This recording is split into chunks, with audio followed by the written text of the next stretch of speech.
बिस्मिल्लाहिर्रहमानिर्रहीम। अस्सलाम वालेकुम रहमतुल्लाहि व बरकातुहू। नाज़रीन, मैं हकीम खालिद महमूद नक्शबंदी मुजद्दिदी एक नई वीडियो के साथ हाजिर हूँ और आप सबको अपने चैनल पर खुश आमदीद कहता हूँ। व इज़ा मरिदतु फ़हुव यशफ़ीन, जब भी मैं बीमार होता हूँ वही अल्लाह शिफा देता है। शिफा देने वाली अल्लाह की ज़ात है। दवा खाने से पहले ये दुआ लाज़मी पढ़ लिया करें। तो नाज़रीन, मौजू है मेज़ा अंदामे नहानी में ढीलापन, इस्तरखा अंदाम नहानी, इंदहाम नहानी या शर्मगाह में ढीलापन आ जाना या इस्तरखा शर्मगाह में इस्तरखा पैदा हो जाना, उसके जो अज़ाब हैं वो ढीले हो जाते हैं।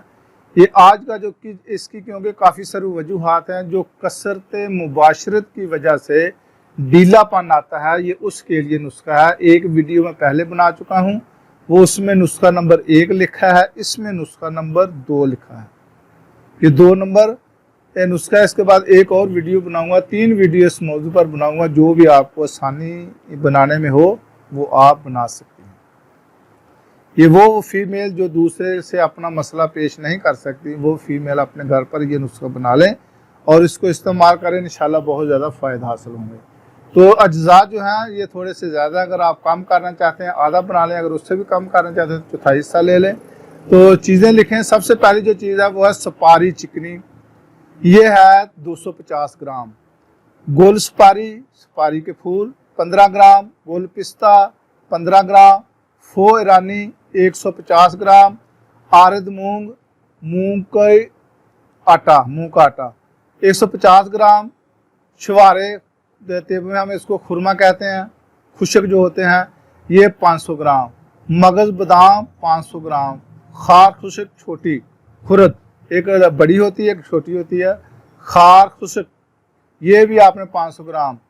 इसके बाद नशाश्ता गंदम 350 ग्राम, गूंद कीकर सम्मख अरबी इसको कहा जाता है 250 ग्राम, सम्मख डाग 350 ग्राम, नारजील 350 ग्राम, दारचीनी 50 ग्राम, साल मिस्री 50 ग्राम, ज़ाफ़रान 50 ग्राम, करनफल 50 ग्राम, जंजबील 50 ग्राम, हील खुर्द 50 ग्राम, जोज बवा 25 ग्राम, पोस्त कचनाल 10 ग्राम, पोस्त बबूल 10 ग्राम, पोस्त सिंखा होली 10 ग्राम, मुशक जिसको कस्तूरी कहते हैं ये महंगी है 10 ग्राम, गाय का घी 1 किलो, दूध 5 किलो, शक्कर सफ़ेद चीनी जिसको कहते हैं 2 किलो, नतरून बंजावी ये केमिकल होता है, इसको महफूज रखने के लिए जो 2-3 साल रखना चाहते हैं ताकि ये ख़राब ना हो, ये आपने 3 ग्राम सिर्फ लेना है।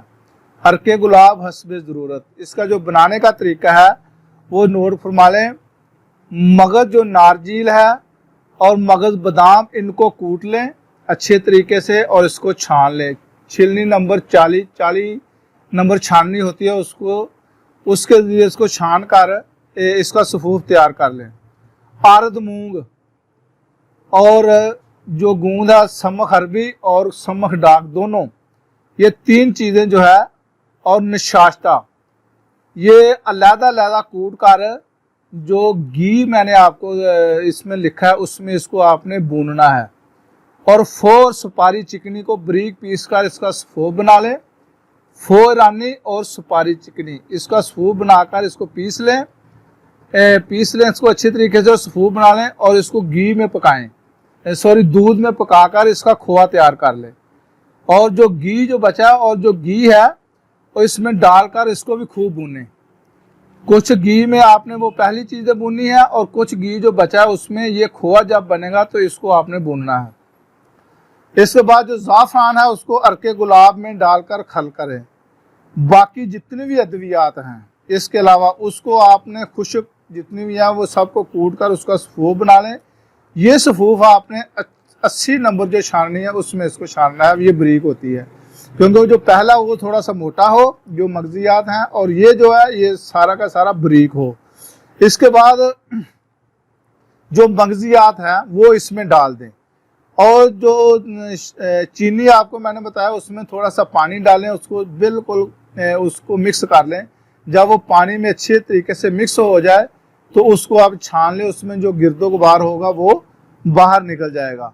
और उसके बाद उसको आग पर रखें, और जब उसका कवाम तैयार हो जाए, उसकी जो धार है वो तैयार हो जाए, तो उसके बाद उसको नीचे उतार के उसमें जो वो नतरून पंजाबी मैंने आपको बताया 3 कतरे वो इसमें डाल दें, और पानी में डालकर इसको उसमें शामिल कर दें।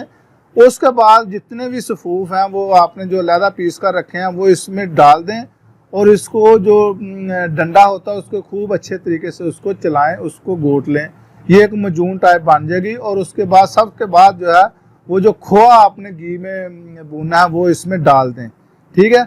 उसके बाद आखिर में आपने जो आरद मूंग की जो मूंग का जो आटा है और जो उसको आपने भूना है घी में, और जो गूंद दोनों है, गूंद कीकर और गूंद डाक, ये तीनों जो आपने पहले घी में भून कर रखे हैं वो भी इसमें डाल दें। और उसके बाद नशाश्ता डालें, और सबसे आखिर में आपने ज़ाफ़रान डालना है, और डालकर इसको महफूज रखें। 10 ग्राम सुबह और 10 ग्राम इसको आपने शाम को इस्तेमाल करना है, 2 टाइम इस्तेमाल करें। और उसके साथ ये जो आपको मैंने चीज़ें बताई पहले वीडियो में बताई हैं, अगर वो आप नहीं तो इसमें भी बता देता हूँ। गुल नार 1 तोला, पोस्त नार 1 तोला, माए खुर्द 1 तोला, माजू सब्ज़ 1 तोला, 2 सेर पानी में जोश दें, इसको अच्छे तरीके से जोश देकर इसका अस्तंजा कराएं। अगर नहीं तो किसी भी टप में डालकर उसमें उसको बिठा दें। इसके बाद जुफ्त बलूद 1 माशा, गुल सुरख 4 माशा, माजू सब्ज़ 4 माशा, जायफल 4 माशा, फटकड़ी 4 माशा, इसको बारीक पीस कर इसके जो है ना शाफा पोटलियाँ बना लें, और इसको सुबह और शाम अंदामे नहानी में रखें, ताकि वो जो असाब हैं वो अपनी जगह पे सुकड़ के चले जाएं। तो इंशाअल्लाह ताला ये नुस्खा इस्तेमाल करें, तो ये जो सुबह की पोटली होगी वो निकाल के दूसरी पोटली जो है ना शाम को इस्तेमाल करनी है। ये लगातार इस्तेमाल करें, इंशाअल्लाह ताला आपका ये मसला हल हो जाएगा। खुदा हाफिज़। अस्सलाम वालेकुम रहमतुल्लाहि व बरकातहू।